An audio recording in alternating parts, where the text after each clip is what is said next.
इकट्ठे कर देना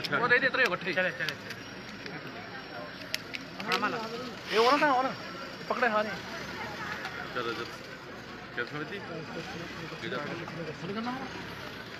नमस्कार, सभी पत्रकारों का मैं धन्यवाद करता हूं जो आज तपोवन में इस विधानसभा सदन के बाहर से आप सभी मिले हैं।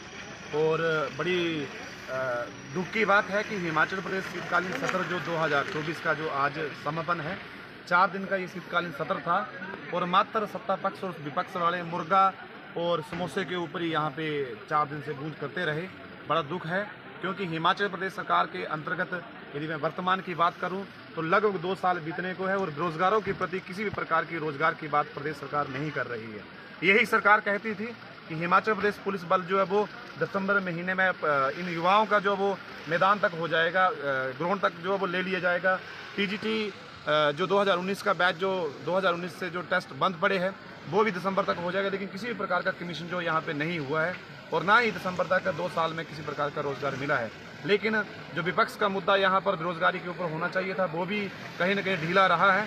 और आने वाले समय में जो युवा पीढ़ी यहाँ पर अभी कुछ बहुत सारे साथी बात कर रहे थे कि हमें तो दुख हो रहा है कि हम बात करें तो किसके साथ करें, क्योंकि रोजगार के ऊपर किसी भी प्रकार की बात ना एक पक्ष कर रहा है ना दूसरी पक्ष कर रहा है और मात्र समोसा और जंगली मुर्गे की पहचान जो यहाँ पे की जा रही है। और साथ में अभी बड़ी हैरानी हुई कि तपोवन की कुछ महिलाएं बाहर मेरे को रास्ते में मिली और कह रही है कि लगभग 20-25 साल होने को है, लेकिन मात्र 1.5 किलोमीटर का ट्रैक जो वो नहीं बनाया गया है।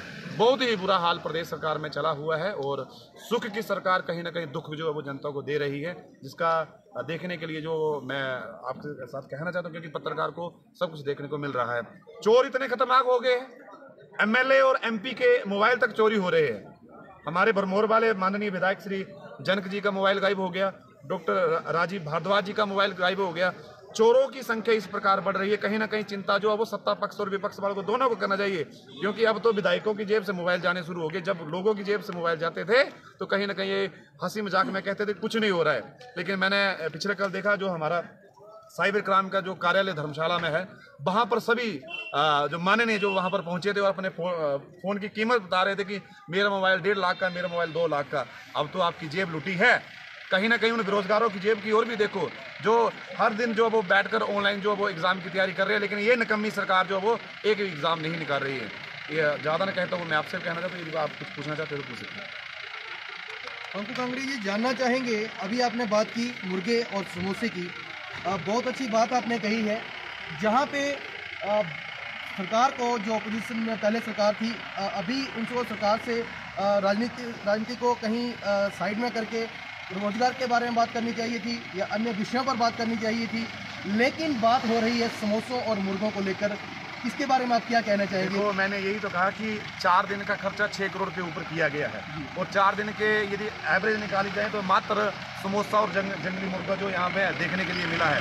मैं आपसे एक बात कहना चाहता हूँ कि एसआई सब इंस्पेक्टर का कमीशन 2019 के बाद आज तक नहीं हुआ, टीजीटी का कमीशन आज तक नहीं हुआ। आज वो ही युवा साथी, हर युवा साथी जो कहीं ना कहीं सरकार से जो वो दुखी होकर साइड में हो रहे हैं। और मैं कहना चाहता हूं क्योंकि ये सरकार जो बेरोजगारी बढ़ावा देने में दिन प्रतिदिन मेहनत कर रही है, इसलिए मैं कहता हूं सुखविंदर सिंह सुक्खू जो जिला कांगड़ा के सीमावर्ती क्षेत्र से हमारे संबंध रखते हैं और प्रदेश के माननीय मुख्यमंत्री है, किंतु कहीं ना कहीं विकास की गाथा जो है वो उल्टी चला रहे हैं और बेरोजगारी की संख्या यहाँ पे बढ़ा रहे हैं। अंकु कांगड़ी जी, आप राजनीति से हटके कहीं ना कहीं थोड़े दिनों के बाद जो है वो मीडिया के माध्यम से झटके देते रहते हैं, तो एक अभी हमारी बात हो रही थी, पटवार सहायक थे और उनकी अगर सैलरी की बात करें 5800 थी, लेकिन पिछले 3 साल से उनको ये दिक्कत आ रही है कि 6-6 महीने तक उनको सैलरी नहीं दी जा रही है। कहीं ना कहीं सरकार को ये सोचना चाहिए कि क्या 5800 रुपए के लिए 6-6 महीने इंतजार करके कैसे वो अपने परिवार का भरण। ये रेवेन्यू का भी यही हाल है, पीडब्ल्यूडी में कार्यरत हमारे जो आउटसोर्स जो कर्मचारी रखे गए उनका भी वही हाल है, जिला परिषद के जो कर्मचारी हैं, जो माननीय सेक्रेटरी है, माननीय सलाई अध्यापिका है,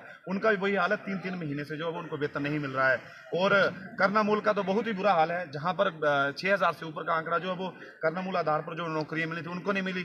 एक सबसे बड़ी हैरानी की बात है आज से मात्र 1 वर्ष पहले हमारे यहाँ से लोकल गग्गल से भी एक मोंगरा परिवार से एक पुलिस कर्मचारी जो चंबा में शहीद हुए थे, लगभग 7-8 पुलिस कर्मचारी जो वो सड़क हादसे में जो शहीद हुए थे, आज तक उनका परिवार जो है वो फाइलों को लेकर कभी शिमला, कभी कांगड़ा, कभी धर्मशाला के चक्कर काट रहे हैं। लेकिन ये निकम्मी सरकार जब उनके घर में गई थी, जब माननीय विधायक वहां पर गए थे, माननीय मंत्री वहां पर गए थे, उन्होंने कहा था कि आपका हाल जो 1 महीने में आपके परिवार को रोजगार दे दिया जाएगा। लेकिन आज तक वो परिवार भी, जो पुलिस कर्मचारी के परिवार भी आज भी वहां पर कहीं ना कहीं रोजगार की प्राप्ति के लिए जो माननीय मुख्यमंत्री कार्यालय के चक्कर लगा रहे हैं। लेकिन अभी तक उन करना मूल आधार पर भी कुछ नहीं हो पाया है। बहुत सारे हमारे आईपीएच के हैं, बहुत सारे हमारे पीडब्ल्यूडी के, सभी कार्यालय में यही हाल है।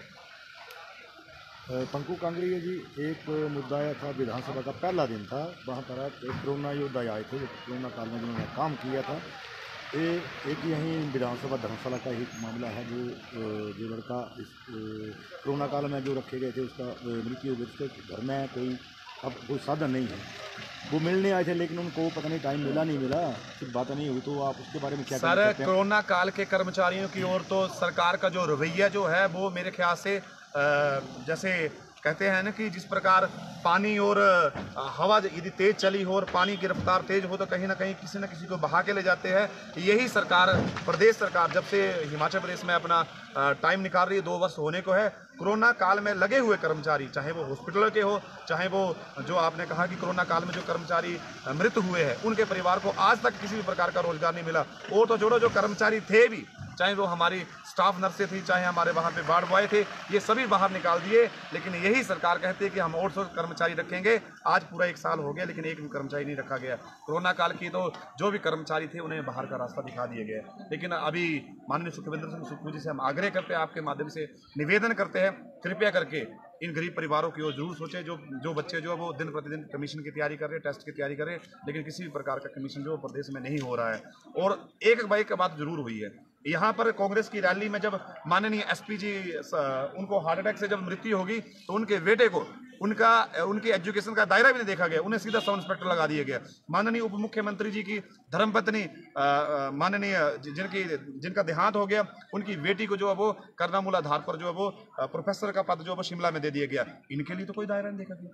औरों के लिए तो आप कह रहे हैं कि आपका इनकम का दायरा देखा जाएगा, क्या आप उसके लायक है या कैपेबल है या नहीं है।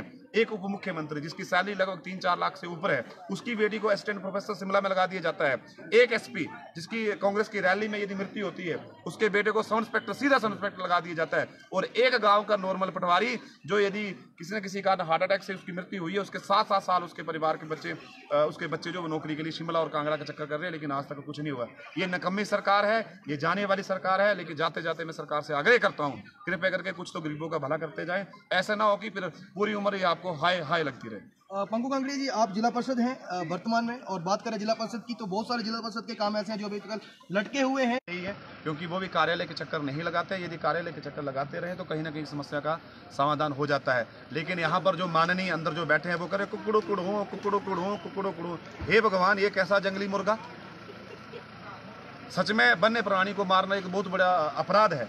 लेकिन वन्य प्राणी को मारना, कहीं ना कहीं रोजगार की बात करेंगे तो आप जैसे लोगों के ऊपर जरूर, आप जैसे नेताओं के ऊपर जरूर लोग विश्वास करेंगे। और यदि आप कुकड़ू कुड़ू करते रहे तो आने वाले चुनाव के समय में जो वोटर होंगे वो भी कहेंगे कुकड़ू कुड़ू कुकड़ू कुड़ू। तो मैं यही कहना चाहता हूँ, कृपया करके सरकार सोच समझ कर काम करे, विपक्ष सोच समझ कर काम। जी पंकु कांगड़ी जी, आपने बहुत अच्छी ये बात कही है। कहीं ना कहीं रोजगार के बारे में बात करनी चाहिए और अन्य कार्यों के बारे में बात करनी चाहिए। लेकिन पिछले 3 दिनों से देखा जा रहा है सिर्फ मुर्गे और गोबर और इसको लेकर ही बातें हो रही हैं। क्या विपक्ष को इसके हटके कुछ बात करनी चाहिए? जो गोबर की बात कर रहे हैं, ये सच में, क्योंकि सरकार ने जो घोषणा की थी उस घोषणा के ऊपर सरकार शून्य गति से काम कर रही है। मुद्दा जायज़ होता है एक बार उठाना, लेकिन उस मुद्दे के ऊपर राजनीति करना ये गलत बात है। और मैं सरकार से पुनः से आग्रह करता हूँ, क्योंककि जो पेंडिंग जो पोस्टें चली उनके ऊपर विशेष ध्यान दें। लगभग 17,000 के ऊपर वैकेंट पोस्टें चली हर डिपार्टमेंट में, हर महीने डिवीजन में 3 रिटायरमेंटें हो रही हैं, लेकिन उनकी जगह कोई भी नहीं रखे जा रहे। और तो बड़ी हैरानी है। मैं डीसी कार्यालय धर्मशाला की बात करना चाहता हूँ।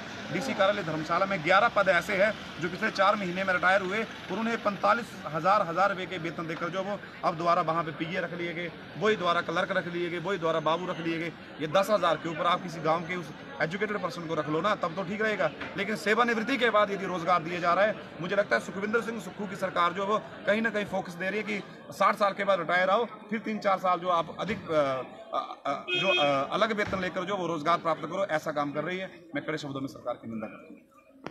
बहुत बहुत धन्यवाद पंकु कांगड़ी जी, आप हमारे साथ जुड़े। आप सभी पत्रकारों को बहुत बहुत धन्यवाद।